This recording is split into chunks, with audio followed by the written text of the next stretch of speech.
up to Zelensky to decide what, if anything, he'd be willing to hand over, Robin. We'll see. All right, Rachel, thanks to you. And you know this, while talks are underway there in Washington, Russia's war rages on in Ukraine. New strikes leading to more deaths. Our chief foreign correspondent, Ian Pannell, has more from Kyiv. Good morning, Ian. Yeah, good morning, Robin. While President Trump rolled out the red carpet for Vladimir Putin, Putin's military was bombing Ukraine.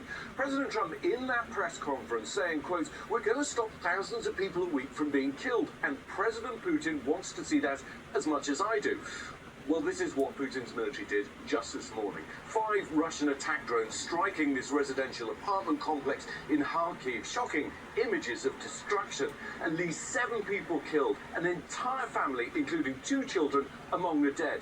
And this is why Ukrainians want a ceasefire, why they don't trust Putin's promises, and why President Zelensky is going to push for ironclad security guarantees today. Even with the support of European leaders, he's going to be under huge pressure to make concessions, especially on land. But I think his priority is twofold. Stop the attacks on civilians, like the one this morning, and ensure that Russia doesn't invade Ukraine for a third time. Michael? All right, Ian, thank you so much for that. We know that territory will be the issue at the negotiating table. For more on what Putin has and what he wants, let's go to ABC News contributor Colonel Steve Ganyard in Washington. Good morning, Steve. Good morning, Michael. Let's look at where we were 3.5 years ago. Ukraine, Russia, a small part of the Donbass controlled by separatists, and Russia had annexed Crimea by 2014. Let's move to today. Where do we stand today? We can draw the front lines to show you exactly where they are, like this. So about 20% of Ukraine, at the cost of over 200,000 lives, more than 1 million casualties on both sides.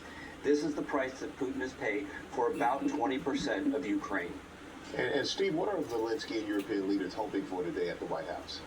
Yeah, apparently in Anchorage, Michael, the demand from Putin was the rest of Donetsk. This area here, that is an area about the size of Delaware. It's very rich in minerals and agriculture. It's a strong industrial area, so that is what he sees as his consolation prize. But Zelensky has already said that he's not going to give it up, which Michael suggests that negotiations in this war will continue to go on for a long time to come.